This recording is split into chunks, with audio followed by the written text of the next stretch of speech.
nous allons commencer à 15h00. Ah non, attends, 01. Oui.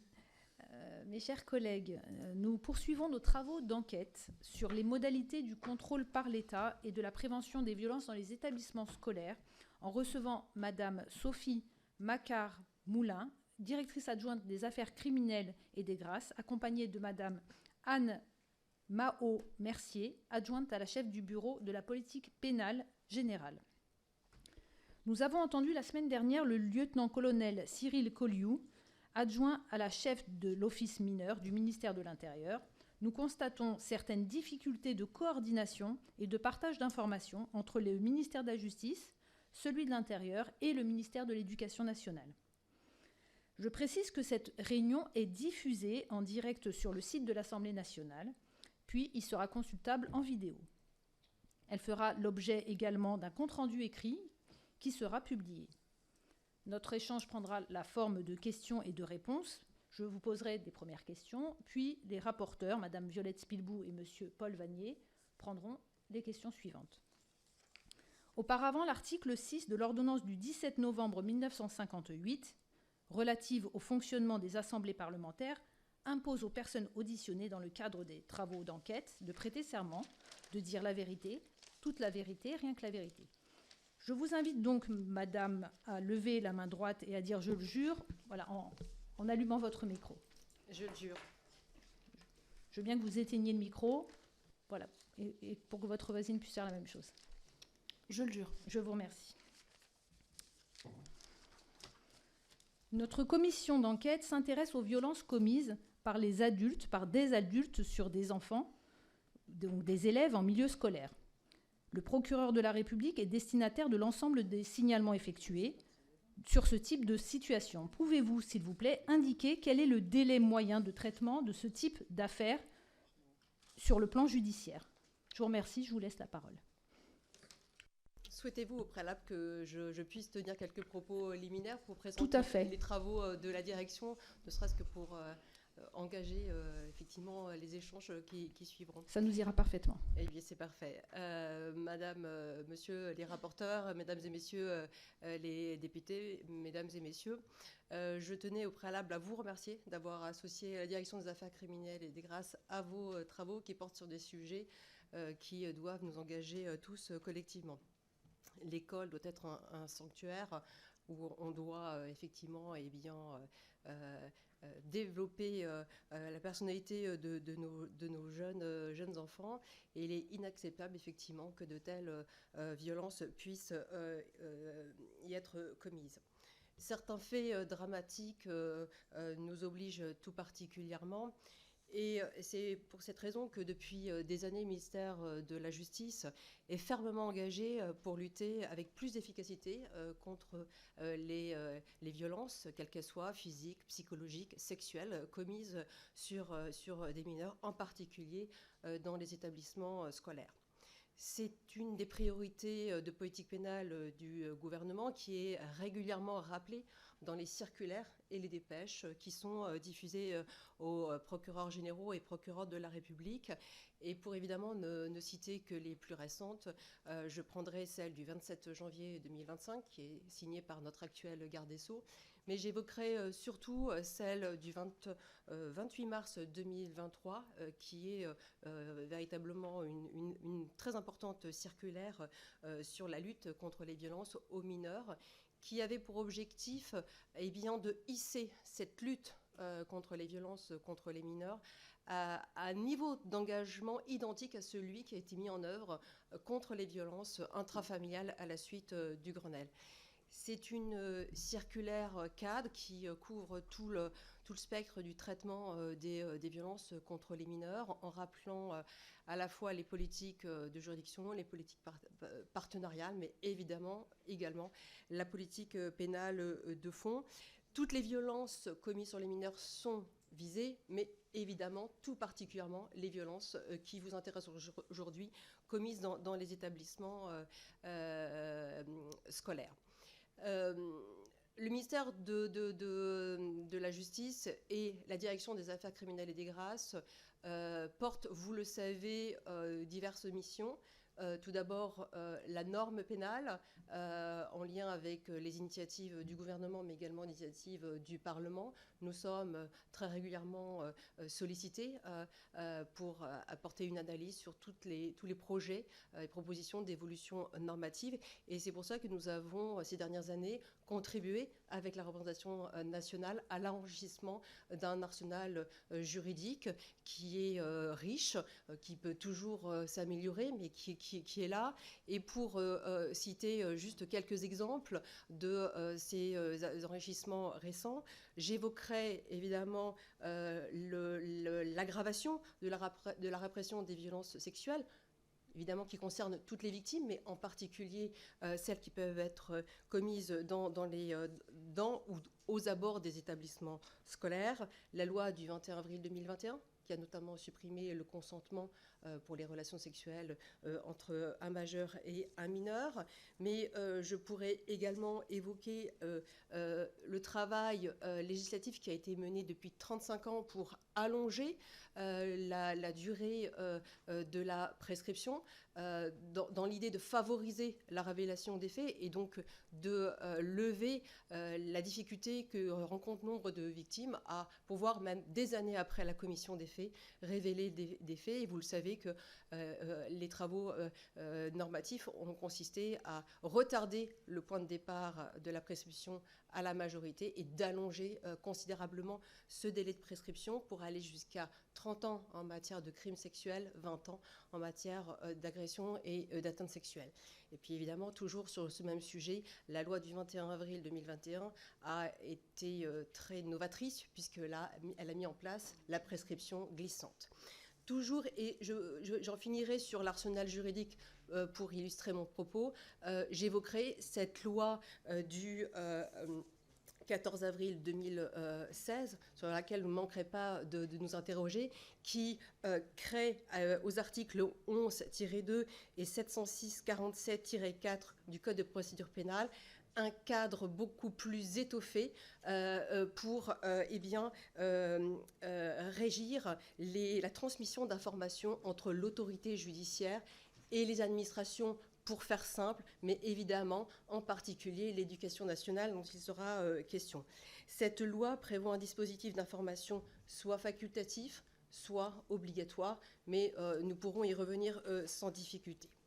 Je vous ai parlé de la contribution de la Direction des affaires criminelles et des grâces au renforcement de l'arsenal juridique et donc aux évolutions normatives. J'en viens aussi maintenant à vous parler de sa contribution sur le développement, l'élaboration, l'animation des politiques pénales que nous portons sur le sujet qui vous intéresse.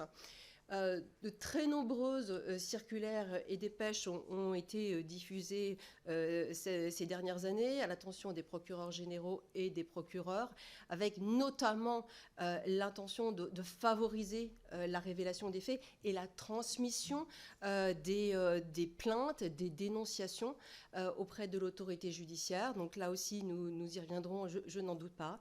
Mais ces circulaires ont aussi eu pour objectif d'améliorer l'efficacité des enquêtes, de garantir l'information, l'accompagnement et la protection des victimes tout au long d'un parcours judiciaire que l'on sait extrêmement long et difficile pour les victimes.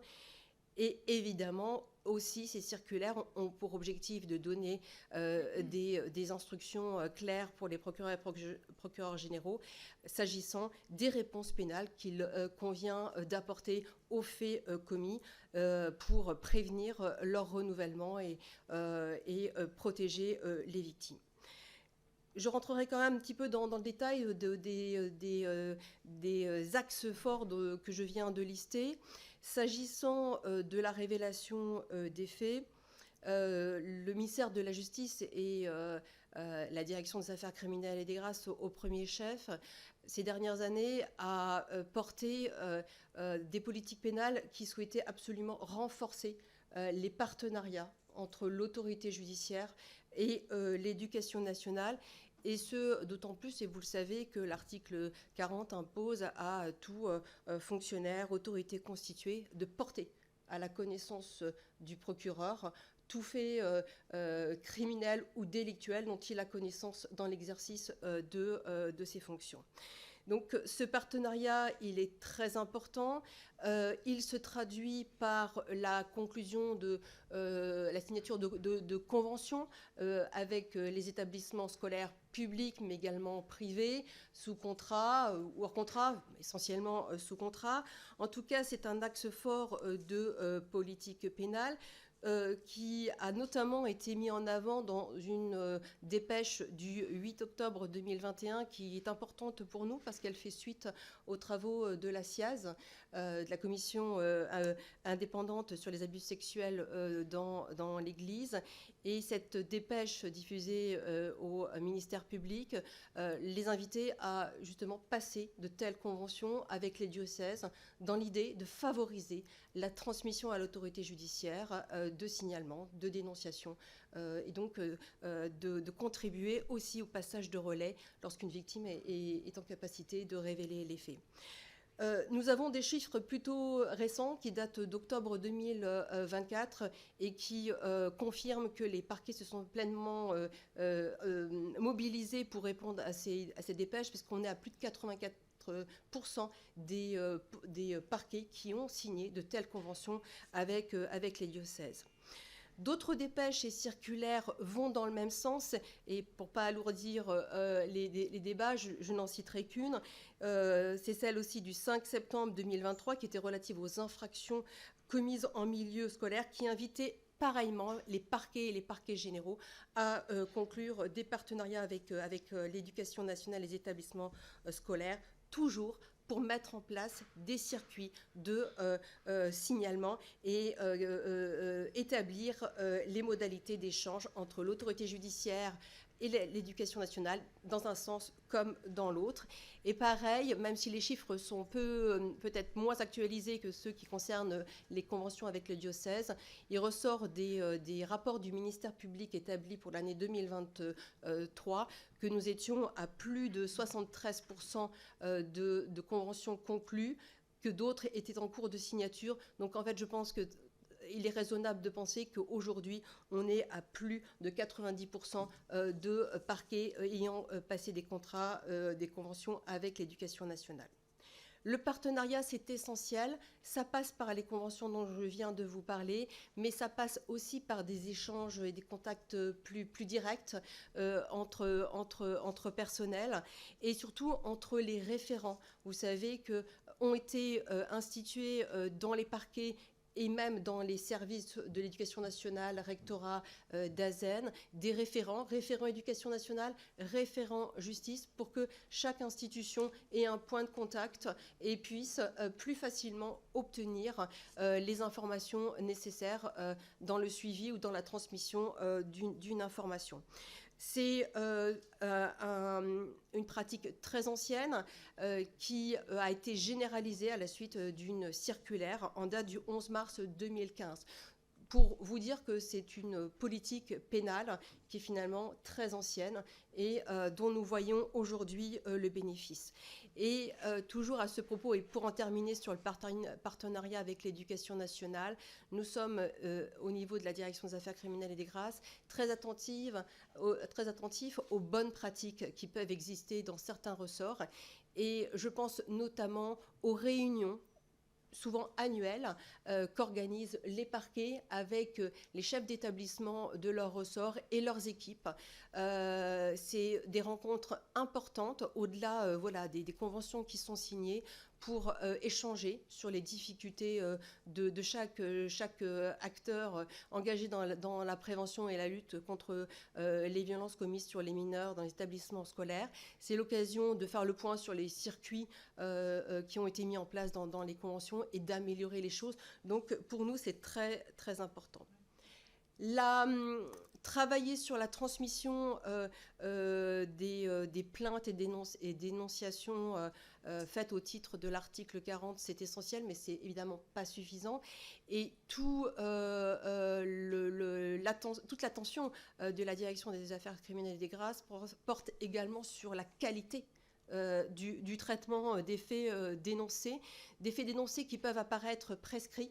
Et dans ce domaine, évidemment, nombre de plaintes ou dénonciations peuvent porter sur des faits prescrits, puisque même si on a allongé le délai de prescription de l'action publique, force est de constater qu'il faut parfois des années et des années pour des victimes pour révéler les faits. Mais en tout état de cause, dans une dépêche datée du 26 février 2021, la direction a invité les procureurs et les procureurs généraux à ouvrir systématiquement des enquêtes, même si les faits paraissent a priori prescrits, pour s'assurer effectivement, après étude approfondie du dossier, que les faits sont bien prescrits, mais surtout les investigations qui sont menées permettent peut-être d'identifier d'autres victimes pour lesquelles les faits, ne seraient pas prescrits, et c'est un moyen de pouvoir lutter contre le sentiment d'impunité de certains auteurs. Travailler à la qualité du traitement. Je me permets de vous dire, alors comme il est 16 et on a 1 heure, je vais vous demander que le préliminaire soit terminé et que vous répondiez ensuite à des questions de façon brève, si c'est possible. Pas de difficulté. Je voulais également vous dire que la direction est attentive au délai de traitement, mais on va anticiper sur la première question que vous vouliez me poser. Délai de traitement au sein des services d'enquête, parce que c'est quand même une difficulté. Qualité de la prise en charge des victimes dans ces services d'enquête, l'accueil, la qualité de l'audition, la qualité de la prise en charge pluridisciplinaire, la qualité aussi de traitement des procédures à réception dans les juridictions, avec l'idée de traiter le plus rapidement possible ces procédures, notamment dans le cadre de filières de l'urgence. Être attentif surtout, et j'en terminerai par là, aux réponses pénales qui peuvent être apportées. Nombre de procédures vont se terminer par un classement sans suite, mais un des points qui était mis en avant dans la circulaire de mars 2023 dont j'ai parlé, c'était d'insister sur l'importance d'un examen attentif de la procédure avant le classement et de veiller aussi à la notification du classement aux victimes pour qu'on puisse leur expliquer pourquoi la procédure est classée. La réponse pénale, elle doit être rapide, elle doit être ferme quand c'est nécessaire, notamment au regard de la nature des faits, la gravité du préjudice subi par la victime, des antécédents du mis en cause.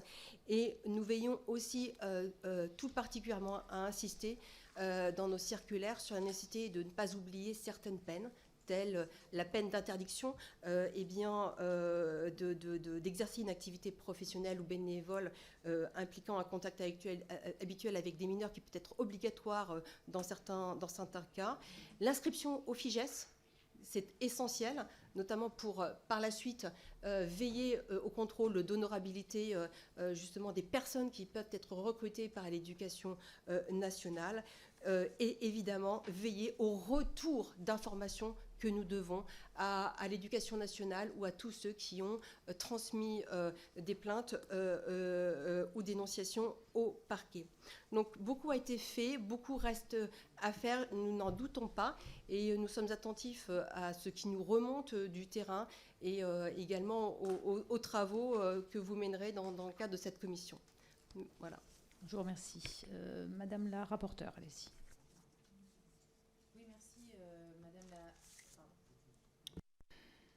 Merci Madame la directrice. Vous avez donc énoncé les nombreuses conventions et les nombreuses circulaires sur les principes qui guident l'action du ministère de la Justice pour mieux protéger les enfants.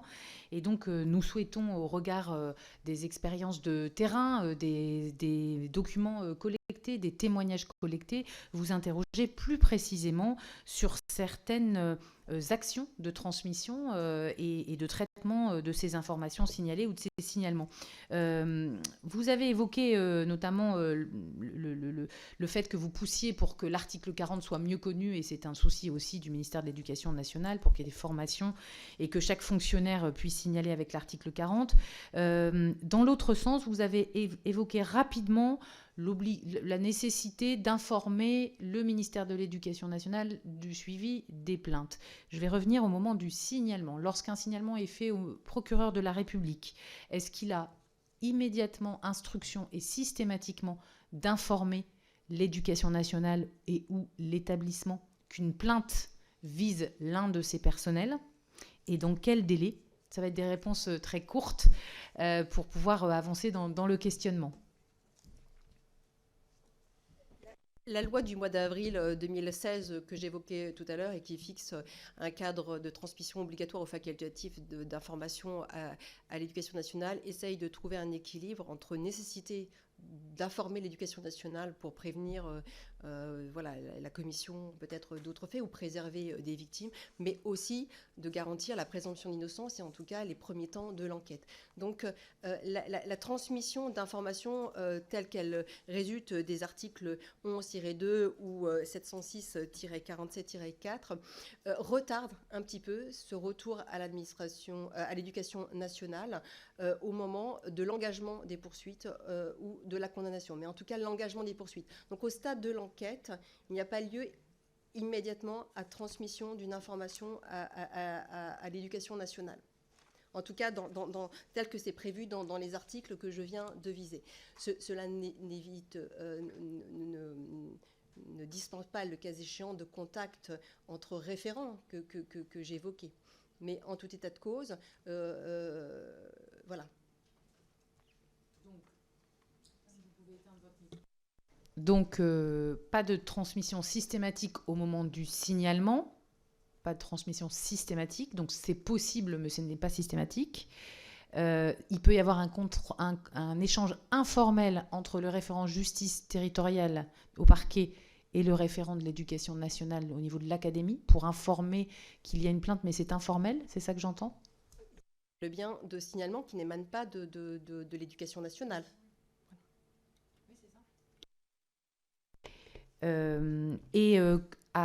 Comme vous dites que ça c'est au moment de l'enquête préliminaire, s'il y a enquête ou pas, ou si elle est clôturée, que vous décidez que le parquet décide d'informer ou pas, vous évalueriez à quel délai moyen, quand vous dites ça retarde, ça veut dire qu'entre le signalement d'une violence potentielle d'un adulte ayant autorité dans un établissement scolaire sur un enfant, par exemple signalement par les parents au procureur de la République directement, vous diriez que le délai peut aller de combien à combien de semaines ? C'est extrêmement difficile de pouvoir fixer un délai. Tout va dépendre de la complexité des investigations qui sont à mener, du risque de réitération, de la nécessité d'immédiatement préserver le victime de tout contact avec l'auteur. Donc c'est des éléments qui sont difficiles à établir et à fixer pour vous. Et le procureur de la République, qui est donc destinataire de ce signalement, comment peut-il s'assurer, avec ce niveau suffisant de vraisemblance et la gravité potentielle des faits, que la protection de l'enfant est mise en œuvre dans les plus brefs délais ? Est-ce que vous estimez que ça relève de la compétence du procureur ou est-ce qu'il a d'autres mesures à prendre ou est-ce que c'est le délai de l'enquête qui va dicter le moment où il va mettre en place une mesure de protection ? Cette préoccupation, elle est essentielle pour les procureurs et d'emblée, il l'a en tête. Évidemment, si le mineur peut être immédiatement écarté de l'auteur, la question ne se pose pas. Si, en revanche, il y a une situation de danger qui justifie un éloignement, notamment une saisine, par exemple, du conseil départemental pour envisager un placement auprès de l'assistance, de l'ASE, il n'y a pas de difficulté. Le procureur va saisir le conseil départemental pour une évaluation en la matière. Après, comment ? Il y a aussi la rapidité de l'enquête, c'est-à-dire... Oui, mais vous m'interrogez sur les actions qui sont menées à l'égard des victimes. Ça va de pair avec la diligence que l'on mettra à l'égard de l'auteur, enfin en tout cas du mis en cause plus exactement. Et l'idée, très clairement, c'est ce que je disais tout à l'heure, c'est de veiller à ce que certaines enquêtes soient diligentées le plus rapidement possible et que même ces procédures, lorsqu'elles sont apportées, conduites devant le procureur, elles puissent être traitées dans le cadre de filières de l'urgence, donc le plus rapidement possible, pour que l'on puisse envisager notamment des poursuites, soit par la saisine d'un juge d'instruction, soit par une voie procédurale de jugement rapide, type comparution immédiate, qui permet immédiatement la mise en œuvre de mesures de sûreté, type contrôle judiciaire, harceux ou évidemment détention en provisoire. L'action qui est menée contre l'auteur est également une mesure de protection contre le mineur. Vous avez évoqué le fait que les différentes circulaires imposaient la mise en place d'un référent éducation nationale au sein des parquets et d'un référent justice au sein des académies. Est-ce qu'à votre connaissance, ces référents sont installés partout, dans tous les parquets et dans toutes les académies ? Je pense pouvoir dire que dans les parquets, voilà, il y a un magistrat qui est chargé voilà, justement de développer ses relations avec l'éducation nationale. Donc il y a des référents dans tous les parquets. Je ne sais pas si c'est le cas dans l'éducation nationale. En tout état de cause, il y a au parquet nécessairement des parquetiers en charge directement du traitement de ces dossiers et qui ont des contacts privilégiés avec l'éducation nationale et avec évidemment les services de l'ASE et des juges des enfants, bien sûr. Diriez-vous que le niveau de gravité et de certitude devant donner lieu à un partage d'informations à l'éducation nationale n'est pas uniformisé ou est uniformisé entre les différents parquets? Et est-ce que le choix de partager cette information est discrétionnaire ou est-ce qu'il est codifié au sein des circulaires auprès des différents parquets en France ? Je vous ai rappelé les textes du Code de procédure pénale issus de la loi du mois d'avril 2016 qui fixent déjà des critères parfois obligatoires de transmission d'informations. Donc nécessairement, c'est des critères qui s'appliquent de manière, qui sont censés s'appliquer de manière uniforme sur le territoire national. Et pour le reste, l'article 11-2 notamment laisse une certaine souplesse puisque c'est une transmission facultative et pas obligatoire. Mais très clairement, au travers des circulaires qui sont diffusés aux procureurs et procureurs généraux, ils sont tous sensibilisés à la nécessité de partager quand même voilà, une information avec l'éducation nationale dans le cadre des relations partenariales qu'ils développent avec elle. Dans le même esprit, est-ce que les réunions annuelles dont vous nous avez parlé entre procureurs et chefs d'établissement, ou la réunion du procureur qui invite l'ensemble des chefs d'établissement, s'adresse-t-elle à tous les établissements publics, privés, sous contrat et hors contrat, et sont-elles mises en œuvre dans tous les parquets en France ? C'est une bonne pratique que nous souhaiterions voir généralisée, qu'il s'agisse d'établissements du premier ou du second degré. Mais évidemment, c'est une charge qui peut être parfois lourde pour certains parquets, donc ils ne peuvent pas le faire avec tous les établissements scolaires. Mais ce que je voudrais peut-être aussi ajouter, c'est que la mise en œuvre des dispositifs qui sont fixés dans le Code de procédure pénale et qui visent à la transmission d'informations, évidemment, doit être approfondie. Et le but, les travaux que nous menons actuellement consistent aussi à développer des outils numériques pour permettre aux magistrats de ne pas louper certaines obligations, notamment dans la transmission d'informations, et favoriser aussi cet échange d'informations avec l'éducation nationale. Et ces moyens numériques que nous cherchons à développer doivent aussi permettre de pallier peut-être certains manques, certains oublis qui peuvent effectivement survenir.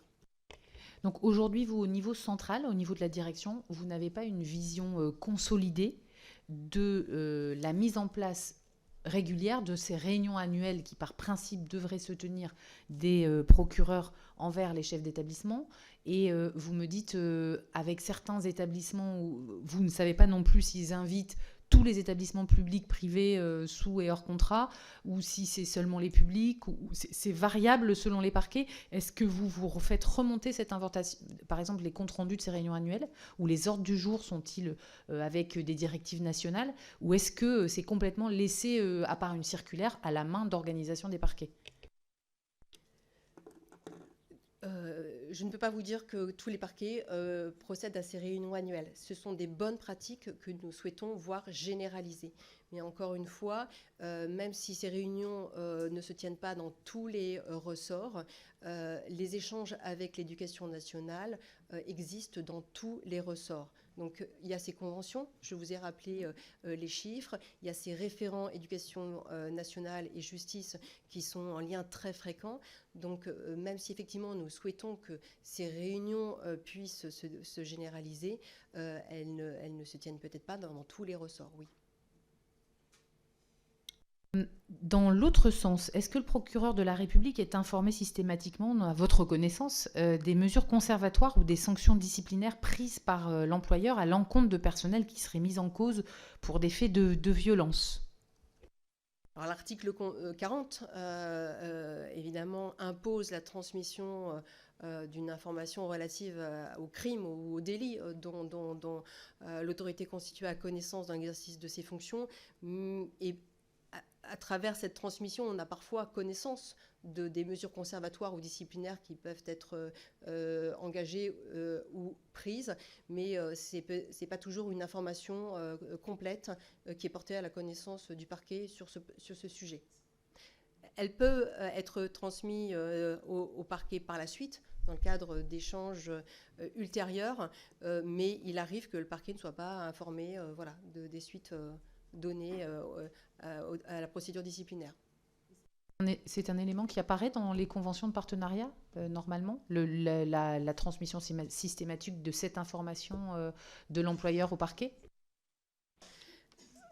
Évidemment, ça peut être intégré dans les conventions. Est-ce que cette information est pour autant effective ? Je ne peux pas vous l'assurer. Et vous estimez que ça serait souhaitable que ce soit systématique, c'est-à-dire à la fois systématique au sein de cette convention de partenariat justice-éducation nationale et dans la réalité des faits de transmission, qu'il n'y ait aucun oubli de ces suspensions ou de ces mises à pied ou mesures conservatoires concernant des personnels de l'éducation ? Toujours très intéressant d'avoir ce type d'information. Même si l'objectif de ces mesures n'est pas forcément celle des mesures judiciaires prises par l'autorité judiciaire. Peut-être en complément, savez-vous si les procureurs sont souvent sollicités par des recteurs, des inspecteurs d'académie pour connaître l'éventuel déclenchement de poursuites judiciaires, alors que ces mêmes fonctionnaires ou fonctionnaires s'interrogent sur le déclenchement de poursuites disciplinaires à propos de personnel ayant autorité sur des élèves et ayant pu commettre des violences à leur encontre. Si je comprends bien votre question, l'éducation nationale se rapproche du parquet pour savoir si des procédures disciplinaires sont engagées contre des personnels.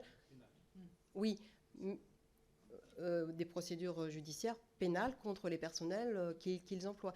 Mais normalement, ce type d'information doit être porté à leur connaissance, puisque là, vous parlez de poursuites pénales, et lorsque ce sont effectivement des personnels exerçant notamment au contact des mineurs, et notamment poursuivis pour des infractions relevant du 706-47, ça fait partie des informations que doit obligatoirement porter à la connaissance de l'éducation nationale le parquet.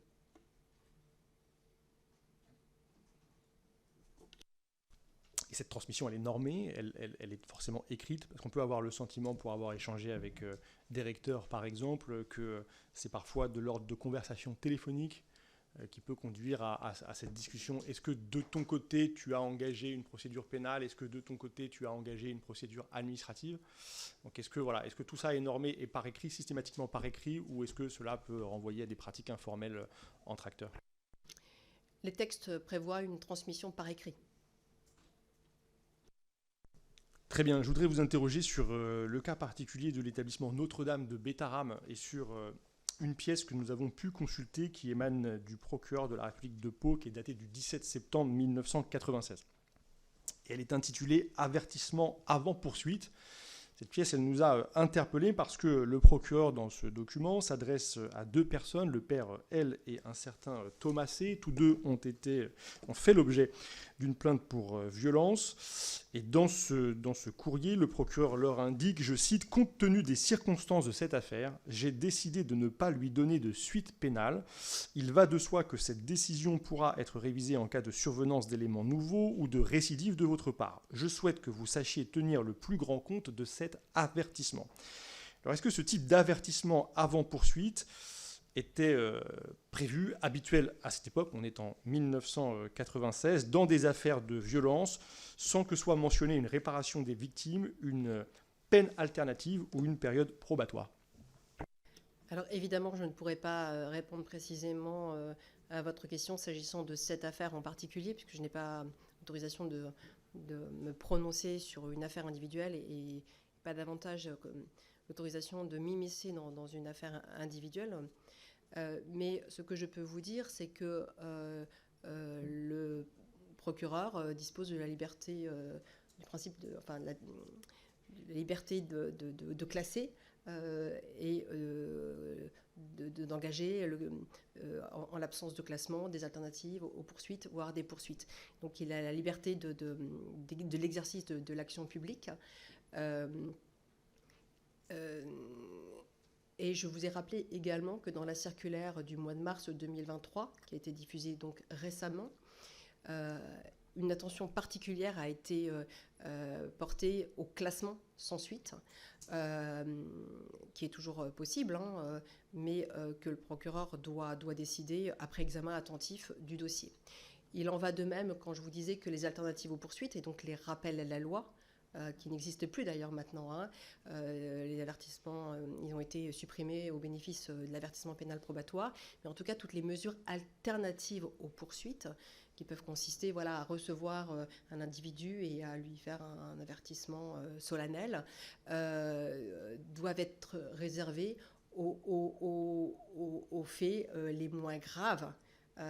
Par leur nature, par le préjudice commis par les victimes et le risque évidemment de réitération des faits doit être pris en considération pour ne pas aller vers une alternative, mais au contraire aller plutôt vers une poursuite. Donc les parquets sont peut-être davantage sensibilisés qu'il y a quelques années sur la nécessité de hausser le niveau de réponse pénale à l'égard de ces faits.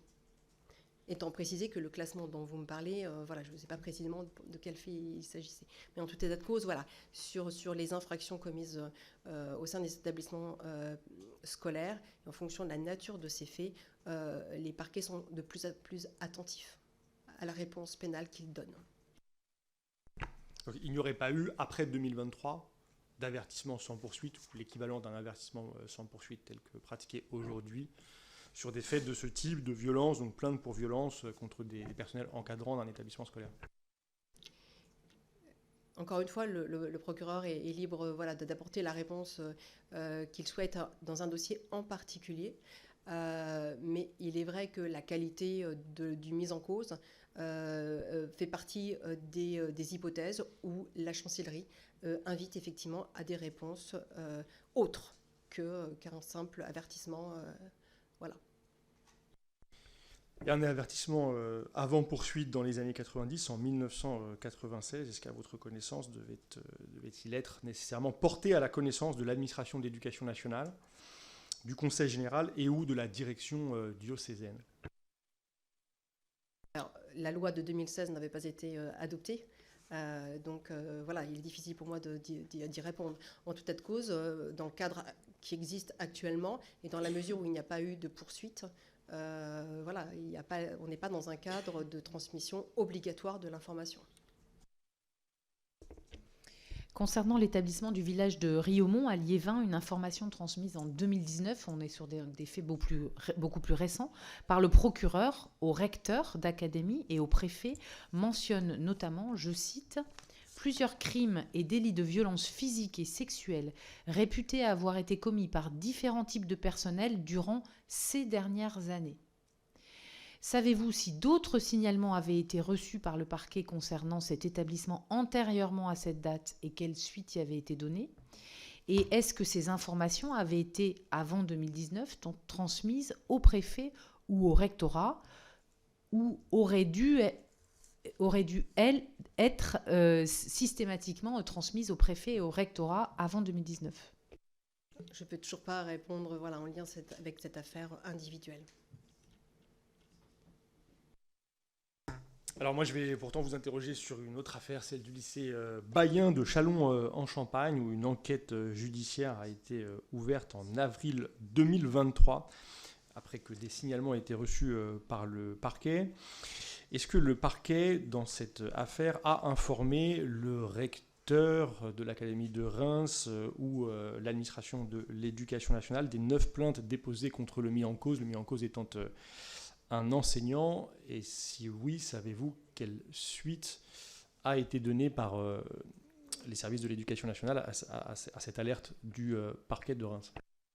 Je suis vraiment désolée, je ne voudrais pas que mes refus soient mal pris, mais au titre de l'article 11, seul le parquet peut communiquer sur cette affaire individuelle et répondre à vos questions. Donc ce n'est pas un refus, c'est un refus pour incompétence. Donc je ne peux pas répondre à cette question. Bien, je vous remercie. Moi, j'ai alors une question qui n'en est peut-être pas vraiment une. Vous dites que le procureur a la liberté de classer sans suite ou de faire à l'époque un rappel à la loi ou un avertissement, aujourd'hui un avertissement pénal. Est-ce que c'est une façon de mettre en attente une plainte possible? Est-ce que cet avertissement avant poursuite qu'il y a eu par exemple en 96, c'est une façon de mettre en attente une possible plainte ou c'est une façon d'enterrer un dossier et de le classer sans suite? Quelle est l'approche? C'est un classement d'une procédure, mais qui peut toujours faire l'objet d'un réexamen si il est porté à la connaissance du procureur de nouveaux faits. C'est vraiment le principe de l'opportunité de poursuite tel qu'il existe aujourd'hui et qui est fixé dans le Code de procédure pénale à l'article 40-1, je crois, ou 40. Voilà, lorsque les faits sont insuffisamment caractérisés ou n'apparaissent pas devoir justifier même une alternative aux poursuites, c'est un classement de procédure, mais encore une fois, qui peut toujours faire l'objet d'un réexamen. Mais ce n'est pas, de mon point de vue, un moyen d'attendre une plainte.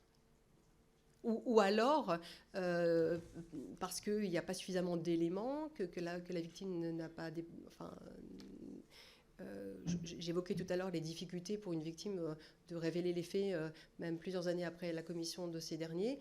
On est en attente d'éléments suffisants pour établir qu'il y a eu des éléments suffisamment importants pour envisager des poursuites.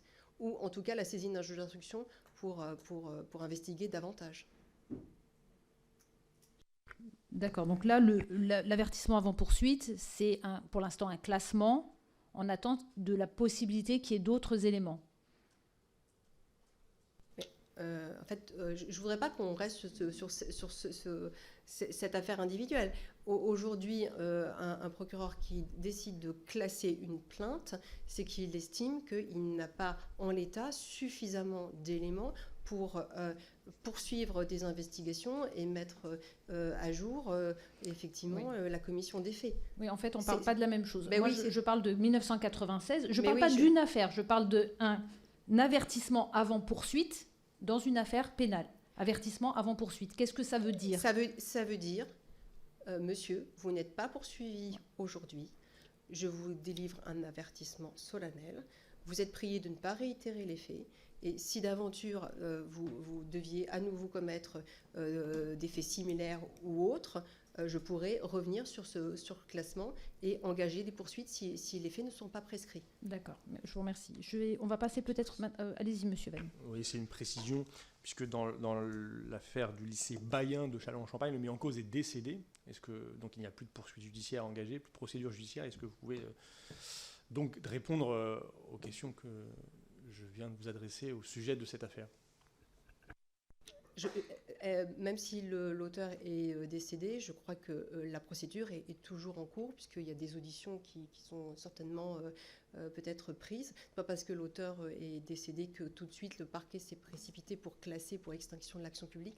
Donc n'ayant pas d'éléments suffisants, je préfère m'abstenir. Je vous remercie. Nous allons donc passer maintenant aux questions des collègues. Nous commençons avec Marie Mesmer. Merci Madame la Présidente. Bonjour. Dans votre introduction, vous avez parlé des bonnes pratiques avec l'éducation nationale, vous avez cité notamment les réunions pour échanger sur les difficultés qui permettent de faire le point sur les circuits et les conventions.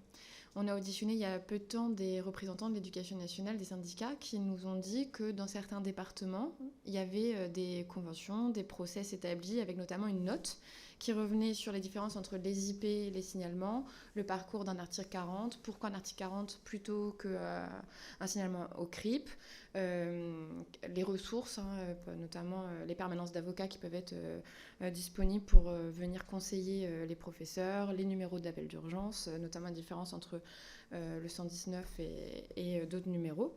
Ma question est simple, c'est que malgré toutes les bonnes intentions de parler des bonnes pratiques avec l'éducation nationale et malgré toute la présentation que vous nous avez faite au début, donc c'est-à-dire que vous prenez à cœur ces questions-là, comment se fait que ces dispositifs n'existent pas dans tous les départements? Pourquoi ils ne sont pas uniformisés si vraiment on a envie de bien informer, de lutter de manière uniforme sur l'ensemble du territoire?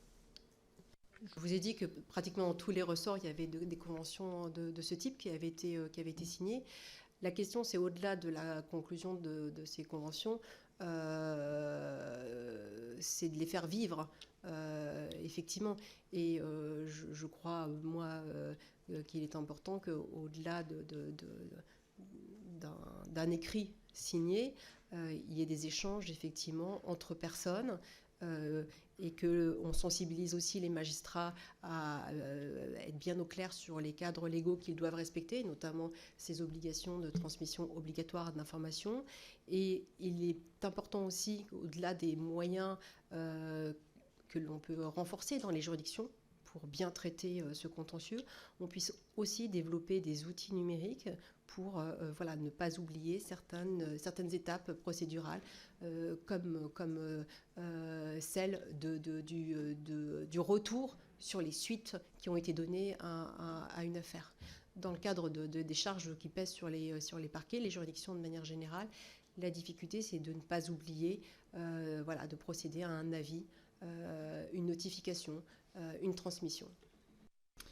Je vous remercie pour cette réponse, mais je ne vous parlais pas des conventions qui existent entre les magistrats et l'éducation nationale, mais des notices d'information en direction des enseignants, des personnels de l'éducation nationale pour que tout le monde soit bien informé. Et je vous invite du coup à regarder l'audition et l'intervention de ce syndicat. Il nous parlait de notices qui étaient à l'initiative des procureurs et donc du procureur de l'endroit où lui il exerce, et qui n'était pas le cas pour d'autres départements qui étaient représentés à ce moment-là. Voilà. Et d'ailleurs, je me permets de vous signaler que malgré la bonne volonté de tous les magistrats, je pense notamment au juge des enfants, ils sont tellement saturés aujourd'hui comme les greffiers. D'ailleurs, beaucoup de magistrats ont sorti ont alerté la défenseuse des droits sur la question de la protection de l'enfance, que en fait, la bonne volonté aujourd'hui, elle ne suffit pas. C'est peut-être aussi une décision politique ou alors une décision nationale pour venir en support et informer tous les membres de l'éducation nationale, voire tous les adultes qui sont normalement concernés par la protection de l'enfance. Je ne peux que vous rejoindre sur le fait que la bonne volonté ne suffit pas. Et effectivement, il faut des process, des moyens, des outils pour aider effectivement les magistrats, juges des enfants, parquetiers à bien faire leur travail. Mais les conventions, elles se déclinent avec ces fameuses notices dont vous parlez. Je pense que c'est ce que vous évoquiez tout à l'heure. C'est sur les retours d'informations, sur la transmission d'informations. Sinon, je ne vois pas précisément de quoi il est question.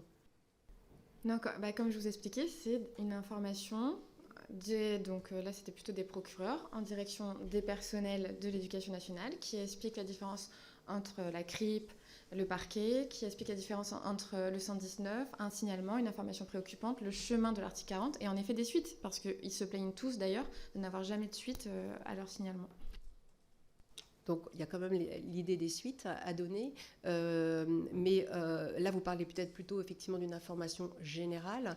Mais ça, c'est normalement le but de ces conventions qui doivent comporter un certain nombre d'annexes qui doivent être diffusées des deux côtés et qui peuvent effectivement être revisitées, rediffusées, retravaillées à l'occasion de ces fameuses réunions que j'évoquais tout à l'heure.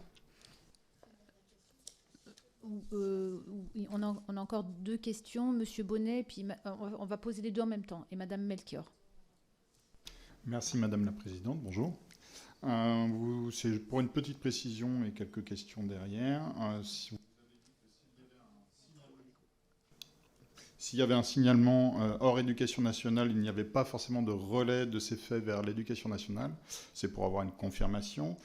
Si nous avons un personnel d'un établissement qui signale, mais sans passer par la voie hiérarchique, est-ce que c'est bien considéré comme un fait émanant de l'éducation nationale ?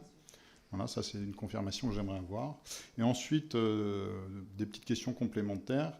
Vous avez évoqué les classements sans suite. Pouvez-vous nous rappeler le pourcentage de classements sans suite dans le cadre des affaires de violences sexuelles sur les mineurs ? Le pourcentage des faits qui sont prescrits dans ce domaine ? Et ensuite, suite aux affaires, notamment Betaram, mais pas que, malheureusement, on a une amélioration avec les délais de la prescriptibilité et la prescriptibilité glissante.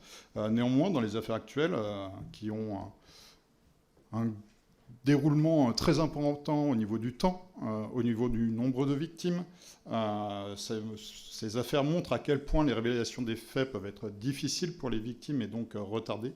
Et cela fait ressurgir, évidemment, l'idée d'une imprescriptibilité des crimes sexuels sur les mineurs. Quel est le positionnement des affaires criminelles et des grâces à ce sujet? Merci beaucoup. Merci. Madame Melchior, c'est à vous. Merci Madame la Présidente, Madame la Directrice. Comme on le sait, la libération de la parole se fait toujours tard, trop tard. Et si on en est là aujourd'hui, c'est bien le cas. Alors aujourd'hui, on a des victimes qui se sont formées en collectif. Alors il y a plusieurs manières en fait d'aborder apparemment, enfin de déposer plainte, soit directement à la gendarmerie, soit au procureur. Est-ce que vous avez peut-être des conseils sur la procédure pour que ça puisse aller vite et qu'ils obtiennent à la fin autre chose qu'un classement sans suite si c'était possible? Je vous remercie. Nous vous écoutons.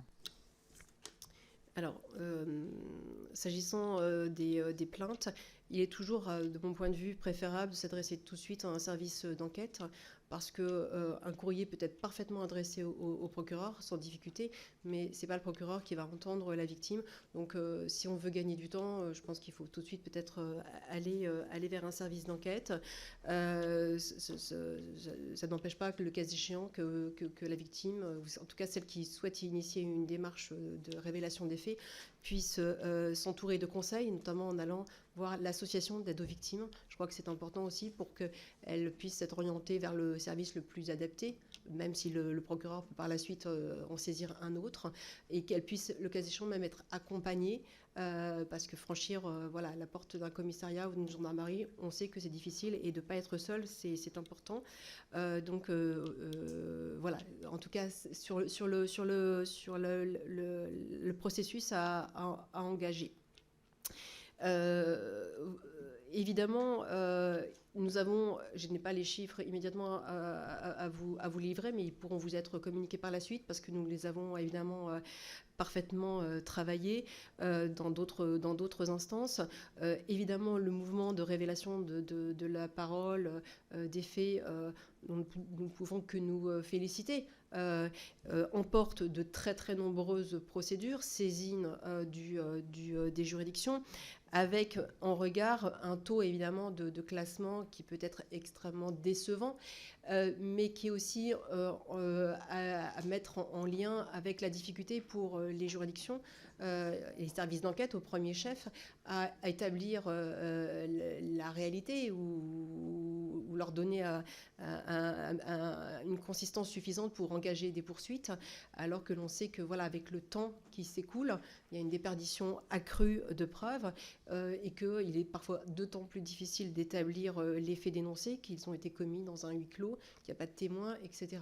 Donc l'allongement de la prescription est intéressante pour lever les blocages psychologiques, mais elle ne pourra pas emporter peut-être davantage de poursuites et de condamnations, même si, et je les ai en tête, on a plus de condamnations en regard aussi d'un nombre de saisines plus important. Pour répondre à votre question sur l'imprescriptibilité des infractions sexuelles, nous n'y sommes pas favorables pour les raisons justement que je viens d'évoquer, que l'imprescriptibilité ne résoudrait pas forcément le problème, les problèmes dont je viens de parler, n'inciterait peut-être pas davantage les victimes à parler. Peut-être que pour certaines, le fait d'être face à une date butoir peut peut-être aussi les inciter à parler avant qu'il ne soit trop tard. Et de toute façon, ça remettrait aussi en cause la cohérence d'ensemble de nos délais de prescription dans notre système répressif. Et je pense à d'autres infractions criminelles, je ne vais pas dire plus graves, mais qui sont aussi dans notre échelle des peines élevées. S'agissant de la nécessité de mieux informer l'éducation nationale, encore une fois, hors le cadre légal qui impose une obligation obligatoire en cas de poursuite, donc il faut qu'on soit au stade de la poursuite. Je crois que les parquets ont à cœur de veiller à respecter les équilibres entre présomption d'innocence, nécessité de ne pas gêner les premières investigations et nécessité aussi de protéger les victimes et d'éviter que d'autres faits puissent être commis.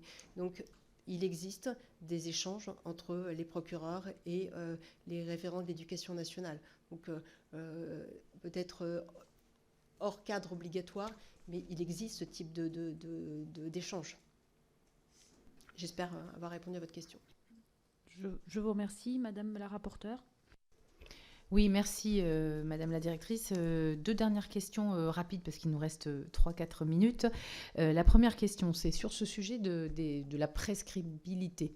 On a des témoins, des victimes qui savent qu'aujourd'hui en déposant plainte, ça sera prescrit. Et donc qui peuvent le faire pour elles-mêmes, pour avoir posé les faits. Mais certaines, comme Bruno, à Riaumont, que nous avons rencontré, ne dorment plus la nuit parce qu'elles savent que leur plainte sera prescrite, mais que l'auteur est encore aujourd'hui en fonction dans un autre département auprès de jeunes enfants. Donc ma question, c'est lorsque une plainte est déposée et qu'elle est prescrite contre un auteur identifié, y a-t-il un lien avec d'autres parquets si la personne est désignée et comment les jeunes peuvent être protégés malgré le fait qu'il n'y ait pas d'enquête judiciaire? Est-ce qu'il y a une solution à cette question aujourd'hui? Et puis la deuxième question, c'est le ministère de la Justice a-t-il été associé à l'élaboration du plan Brisons le silence, agissons ensemble? Je réponds négativement à votre seconde question. Nous n'avons pas été associés à ce projet. Et sur la première question, comme je l'ai dit dans mes propos liminaires, c'est une dépêche de 2021 qui est très importante pour nous, qui consiste à dire au procureur de systématiquement engager des enquêtes, même sur des faits qui leur paraissent prescrits. Ne serait-ce que pour que la victime puisse être entendue correctement, que l'auteur, même s'il ne peut pas être poursuivi, puisse être entendu, parce que même si on doit aller à un classement pour prescription des faits, il est important parfois pour des victimes de connaître la position du mis en cause, et certaines peuvent apprécier de voir qu'il reconnaît les faits même s'il n'y aura pas d'engagement de poursuite. Et encore une fois, cette audition et ces investigations ont pour but d'une part de s'assurer que les faits sont bien prescrits, parce que c'est pas toujours évident, et même si on a développé un outil pour aider les parquets à calculer les prescriptions, il faut quand même regarder ça avec attention. Mais aussi, l'idée, c'est par des investigations sur, par exemple, l'environnement, de s'assurer qu'il n'y a pas d'autres victimes, pas d'autres risques de commission sur d'autres personnes. Donc très clairement, c'est un message extrêmement fort que l'on donne. Bien, je pense que nous avons fait le tour. Je vous remercie des 16h tout pile, donc c'est parfait. Merci beaucoup. Je vous en prie. Au revoir.